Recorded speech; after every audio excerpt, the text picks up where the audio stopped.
श्री सद्गुरु चरण कमलेभ्यो नमः। वर्णानामर्थ संघानां रसानां छन्दसामपि मंगलानां च कर्तारो वन्दे वाणी विनायको। गुरुर्ब्रह्मा गुरुर्विष्णु गुरुर्देव महेश्वर गुरुः साक्षात् परब्रह्म तस्मै श्री गुरवे नमः। सच्चिदानंद रूपाय विश्वोत्पत्त्यादिहेतवे तापत्रय विनाशाय श्रीकृष्णाय वयं नुमः। यं दव्यजन्तमनुपेतमपेतकृत्यं द्वैपायनो विरहकातर्याज्वाव। पुत्रेति तन्मयतया तरवोऽभिनेदुस्तं सर्वभूतहृदयं मुनिमानतोऽस्मि। बोलिए सच्चिदानंद भगवान की जय, सद्गुरुदेव भगवान की जय, भागवत महापुराण की जय। ओम परात्पर ब्रह्म अकारण करुणा वरुणालय भक्तवांछा कल्पतरु तड़ित विनीत पीतांबरधारी श्री बालकृष्ण लाल की वांगमय प्रतिमूर्ति, ये भागवत महापुराण जिसका हम लोग श्रवण कर रहे हैं। हम लोगों ने कल के प्रसंग में ये श्रवण किया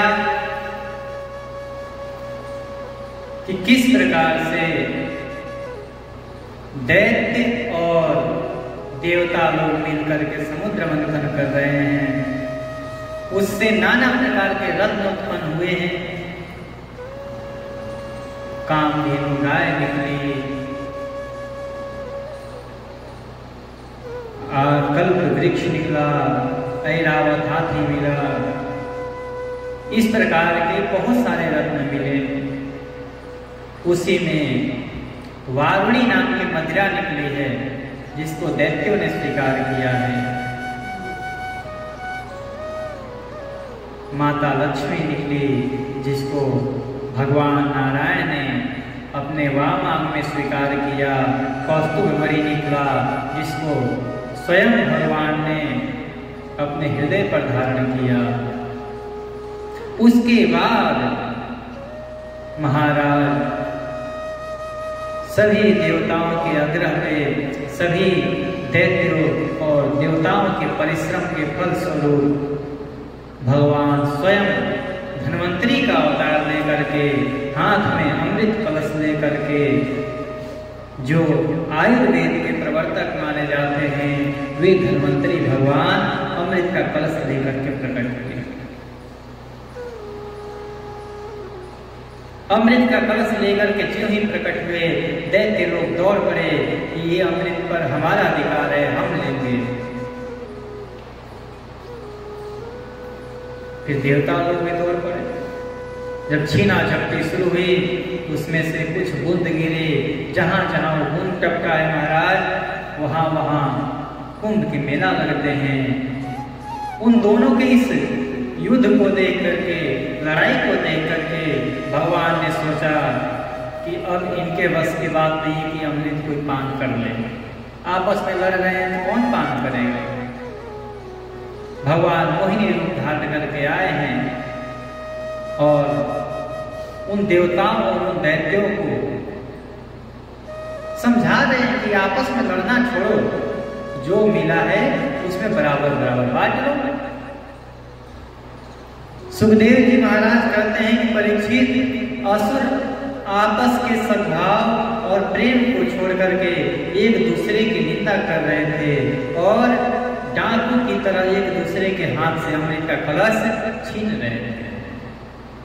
इसी बीच में उन्होंने देखा कि एक बड़ी सुंदरी स्त्री उनकी ओर चली आ रही है। वो सोचने लगे कि कैसा अनुपम सौंदर्य है इस स्त्री का। शरीर में से कितनी अद्भुत छटा छिटक रही है। तनिक इसकी नई उम्र तो देखो, अभी युवती है ये। बस अब वे आपस की लाग डांट भूल करके, लड़ाई छोड़ करके उन स्त्री को देखने लगे जो भगवान स्वयं अवतार लेकर के आए। जब उन्होंने उनको देखा, असुर ने पूछा, अरे कमल नयनी, आप कौन हो? कहां से आ रही हो? जा कहां रही हो? क्या करना चाहती हो सुंदरी? तुम किसकी पुत्री हो? कहां पे रहती हो तुम? तुम्हें देख करके हमारे मन में एक खलबली सी मच गई है। हम समझते हैं कि अब तक देवता, दैत्य, सिद्ध, गंधर्व, मनुष्य, चारण लोकपालों ने भी तुम्हें स्पर्श तक न किया होगा, फिर मनुष्य तो कैसे छू सकता है तुम्हें? सुंदरी, अवश्य ही विधाता ने आपको एक विशेष ही बनाया है। आप हो कौन? असुरों ने जब इस प्रकार प्रार्थना की और कहा कि हम लोग आपस में ही इस अमृत के लिए लड़ रहे हैं, ये अमृत का कलश आप ले लो, आपसे बड़ा सुंदर तो कोई है नहीं, आप अच्छा से न्याय करोगी, इसलिए ये कलश लो और हम लोगों में अमृत बांट दो। भगवान ने कहा, आप लोग महर्षि कश्यप ऋषि के पुत्र हैं और मैं उल्टा, आप लोग मुझ पर न्याय का भार क्यों डाल रहे हैं? मैं तो चलती फिरती एक स्त्री हूं, आप तो कश्यप ऋषि के संतान हैं। भला इतने बड़े ऋषि का पुत्र और मेरे पर न्याय का भार डाल रहा है कि मैं न्याय करूंगी? विवेकी पुरुष स्वेच्छाचारिणी स्त्रियों का कभी विश्वास नहीं करते हैं। हे दैत्यों, कुत्ते और व्यभिचारिणी स्त्रियों की मित्रता स्थायी नहीं होती है। कुत्ता तुम्हारा ही खाएगा और कब तुम्हें पकड़ लेगा ये भी पता नहीं। आज तुमने एक रोटी डाला, आज आपके पास में है, कल उसको कोई अच्छा चीज डाल दे, कल से उसके पास जाएगा। वही स्वरूप व्यभिचारिणी स्त्रियों का है। आज आपके साथ, कल दूसरे के साथ। तुम लोग मेरे पर विश्वास कैसे कर रहे हो? व्यभिचारिणी स्त्री और कुत्ता, ये दोनों ही सदा नए नए शिकार ढूंढा करते हैं। कुत्ता भी चाहता है कि मुझे अच्छा खिलाने वाला पिलाने वाला मिल जाए, पुराने को भूल जाता है। उसी प्रकार स्त्री भी, जो व्यभिचारिणी स्त्री है, वो भी नए नए शिकार ढूंढती रहती है। सुखदेव जी महाराज कहते हैं कि परीक्षित, मोहिनी की परिहास भरी वाणी को दैत्यों ने मन में और भी विश्वास जगा लिया। उन लोगों ने रहस्यपूर्ण भाव से हंस करके अमृत का कलश मोहिनी के हाथ में दे दिया। भगवान ने अमृत का कलश अपने हाथ में लेकर के मुस्कुराते हुए मीठी वाणी से कहा, मैं उचित या अनुचित जो कुछ भी करूं वह सब यदि तुम लोगों को स्वीकार हो तो बताओ।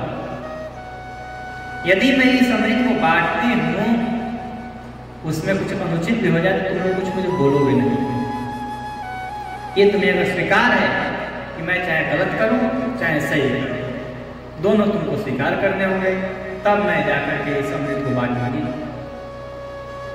अब कामी पुरुष क्या ना कर सकता है।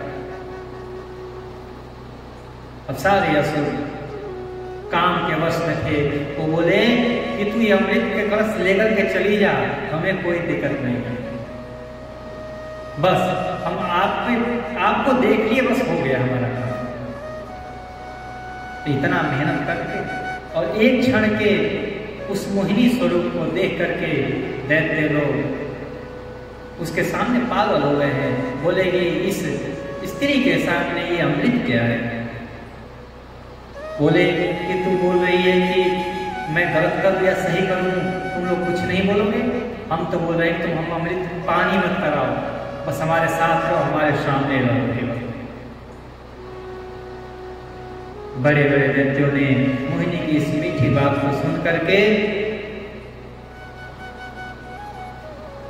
उसकी बारीकी नहीं समझी, इसलिए सबने एक स्वर से कह दिया कि स्वीकार है। इसका कारण यह था कि उन्हें मोहिनी की वास्तविक स्वरूप पता ही नहीं था कि है मोहिनी स्वरूप तो स्वयं भगवान नारायण ही निकल के आए थे। इसके बाद एक दिन का उपवास करके सबने स्नान किया, भविष्य में अग्नि में हवन किया, गौ ब्राह्मण और समस्त प्राणियों का घास चारा अन्न धनादि यथा योग्य दान दिया तथा ब्राह्मणों से स्वस्थय करवाया। अपनी अपनी रुचि के अनुसार सबने नए नए वस्त्र धारण किए।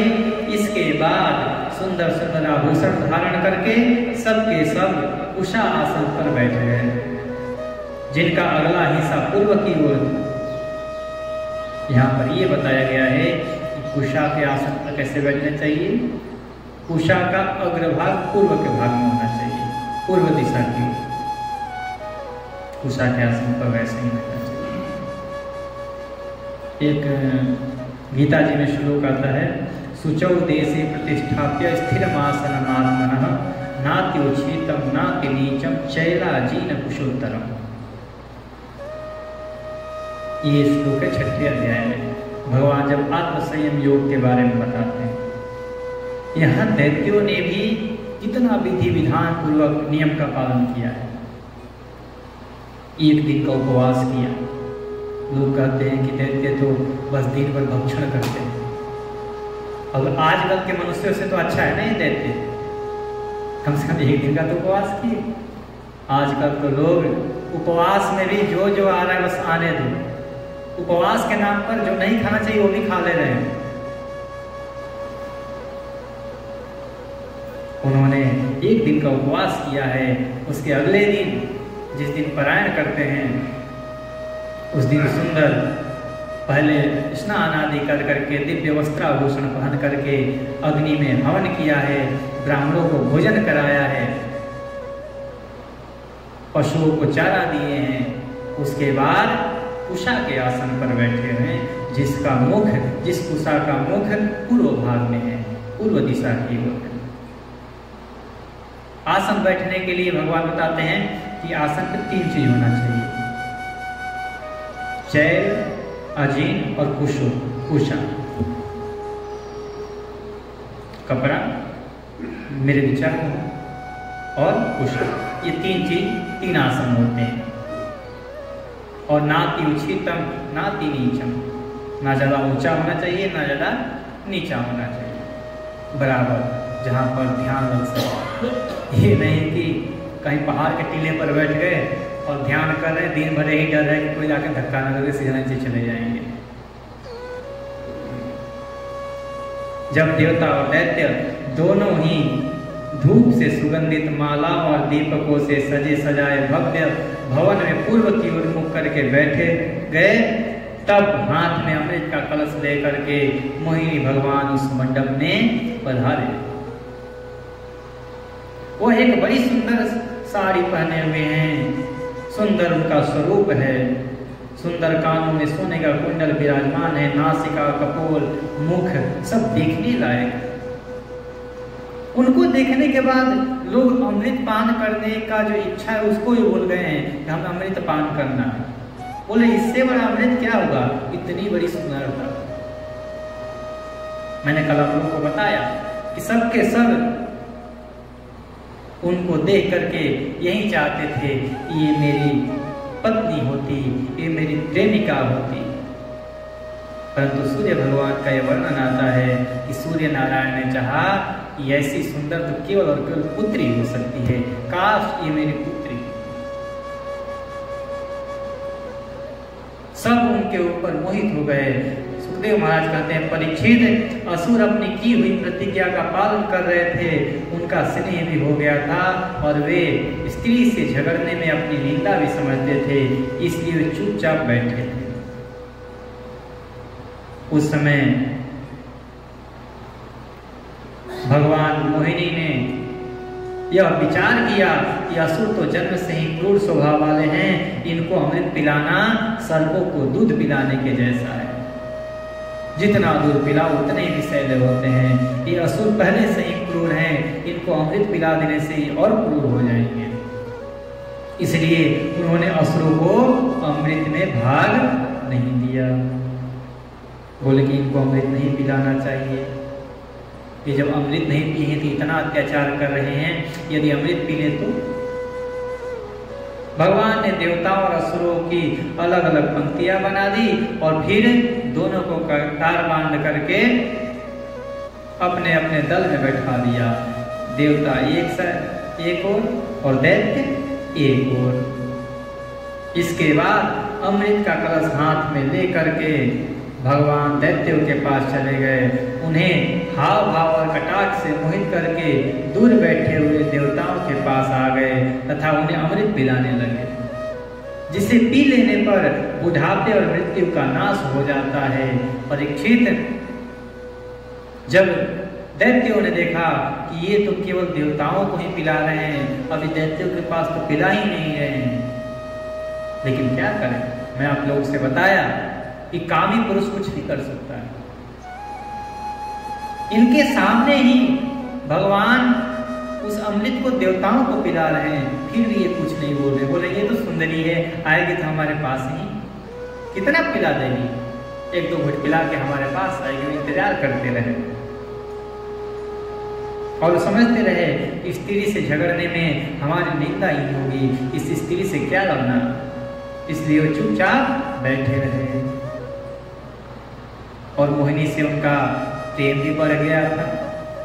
वे डर रहे थे कि उससे हमारा, यदि हम उससे कुछ झगड़े या कुछ बोले तो हमें छोड़ कर न चली जाए, प्रेम संबंध न हमारा टूट जाए।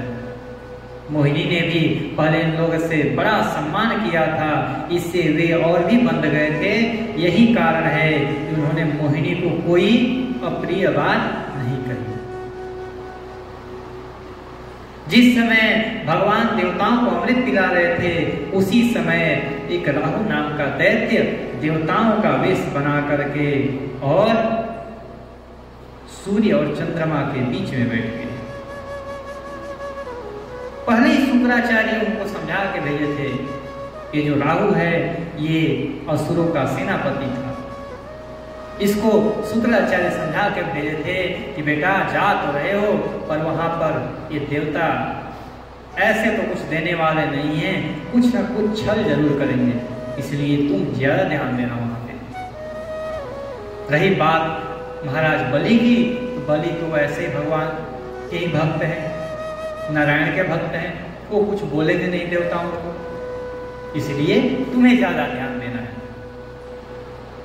जब देखा ये तो केवल देवताओं को ही पिला रही है, दैत्यों को तो कुछ दे ही नहीं है, वो जा करके सूर्य और चंद्रमा के बीच में बैठ गया। मोहिनी रूप धारण किए हुए परमात्मा ने जब सूर्य भगवान को अमृत पान कराया, पी लिए, बीच में राहु ही पड़ गया, उसको ही पान कराया। तब तक सूर्य भगवान देख लिए, चंद्रमा ने देख लिया और उस राहु का भंडा फोड़ दिया। ये तो देवता है नहीं, ये तो असुर है, ये तो अनर्थ हो गया, ये असुर आकर के बैठा है हमारे बीच में। मोहिनी रूप धारण किए हुए नारायण ने देखा ये तो अनर्थ हो जाएगा, ये पान कर लिया तो बहुत भयंकर प्रलय आ जाएगा। भगवान उसको पान कराए, उसी समय चतुर्भुज रूप धारण करके अपने सुदर्शन को आज्ञा दिया। तो सुदर्शन चक्र अमृत अभी कंठ तक ही पहुंचा था कि कंठ से शरीर को अलग कर दिया, परंतु अलग होने के बाद भी दोनों में अमृत का अंश पहुंच जाने के कारण दोनों अमर हो गया, दोनों समाप्त नहीं हुआ, दोनों में जान पड़े रहे, दोनों अमर रहे। उसी समय से ऊपर एक राहु बन गया और एक केतु बन गया, परंतु सिर अमर हो गया और ब्रह्मा जी ने उसे ग्रह का स्थान दे दिया।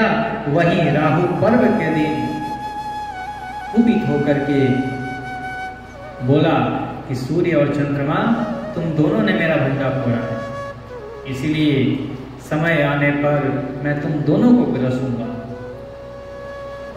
राहु देखिए, राहु भले ही छोटा है, दैत्य है, असुर स्वभाव का है, परंतु वो कभी भी द्वितीया के चांद को नहीं ग्रसता। कभी द्वितीया को ग्रहण थोड़ी लगता है। ग्रहण कब लगेगा? पूर्णिमा को लगेगा, अमावस्या को लगेगा।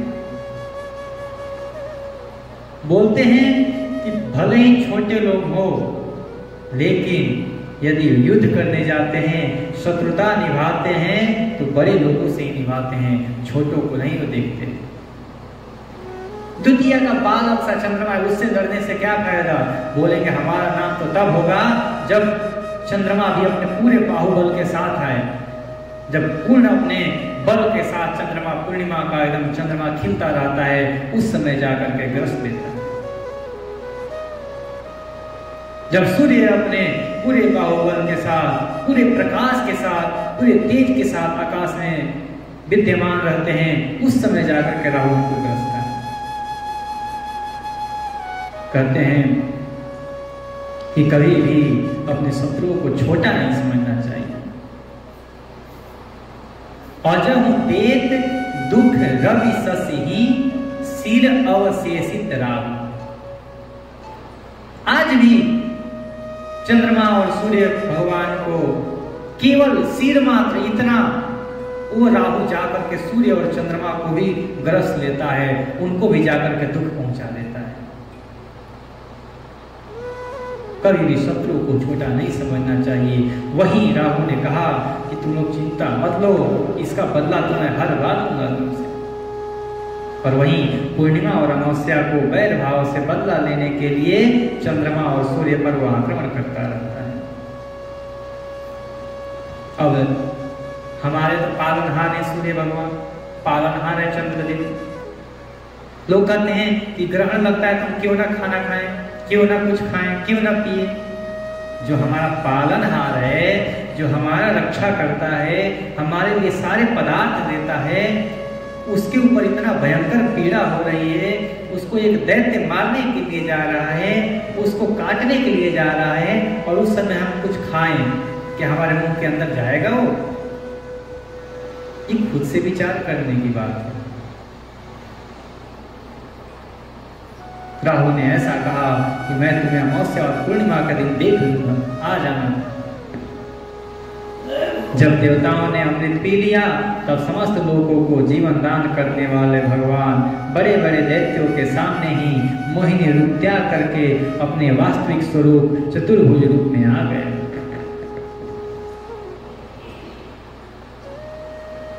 कहते हैं कि परीक्षित देखो, देवता और दैत्य दोनों ने एक ही समय, एक ही स्थान पर, एक ही प्रयोजन से, एक ही वस्तु के लिए, एक ही विचार से एक ही कर्म किया, एक ही कर्म किया, एक ही साथ किया, एक ही वस्तु के लिए किया, परंतु दोनों के फल में अंतर हो गया महाराज। एक को अमृत मिल गया, एक को कुछ खा के भी ना मिला। ऐसा क्यों हुआ? बोले कि भाव, स्वभाव। भाव और स्वभाव में ज्यादा अंतर नहीं है, हमारा भाव ही स्वभाव बन जाता है। इन दैत्यों का स्वभाव है दूसरे को दुख देना, और जब तक ये हमारा स्वभाव रहेगा कि दूसरे को दुख देना है, भले ही हम परमात्मा के शरण में भी चले जाएं और हमारे मन में बस यही रहेगा कि दूसरे को दुख देना है, दूसरे को दुख देना है, उस दूसरे को दुख देने के लिए हम यज्ञ आदि करें, चाहे कितने भी बड़े पूजा करवा लें, वो सफल नहीं हो सकता है। आजकल लोग ऐसा ही कर रहे हैं। हमारे पड़ोसी का ऐसा नाश हो जाए, पंडित जी ऐसा पूजा करा दो। अभी 3-4 दिन पहले की बात है, ये YouTube पर जब वीडियो पढ़ते थे, इसमें मेरा नंबर भी आता है। किसी का नष्ट करवाने के चक्कर में ये इसका ये नाश हो जाए, इसका ये नाश हो जाए। दक्ष महाराज ने कितना बड़ा यज्ञ किया था, ऐसा यज्ञ किया कि उस समय तो ऐसा यज्ञ हुआ ही नहीं था कभी। और प्रजापति के नायक थे दक्ष, उन्होंने यज्ञ किया, परंतु उस यज्ञ में कितना बड़ा भयंकर विनाश हुआ आप सबको विदित है। ये ज्यादा दूर की बात नहीं है, इसी नगरी की बात है, कनखल की बात है। लेकिन वो यज्ञ उस परमात्मा की प्राप्ति के लिए नहीं किया, ना वो किसी के कल्याण के लिए किया। दक्ष ने वो यज्ञ किया तो केवल और केवल भगवान शिव को नीचा दिखाने के लिए किया, उनका अपमान करने के लिए किया। ना उनको निमंत्रण भेजा, ना उनको उस यज्ञ में भाग दिया। और जब इतना किया, किसी का अपमान करने के लिए आप कितना बड़ा यज्ञ अनुष्ठान करते रहो तो कभी सफल नहीं होगा। और आप सबको विदित है वो यज्ञ सफल नहीं हुआ। महाराज दक्ष को अपना सर गंवाना पड़ा। पूषा ऋषि थे, एक गुस्से में वीरभद्र ने उनके सारे दांत पेट के अंदर कर दिया। जितने ऋषि थे, किसी का बाल उखाड़ करके वीरभद्र ने फेंक दिया, किसी का दाढ़ी उखाड़ दिया।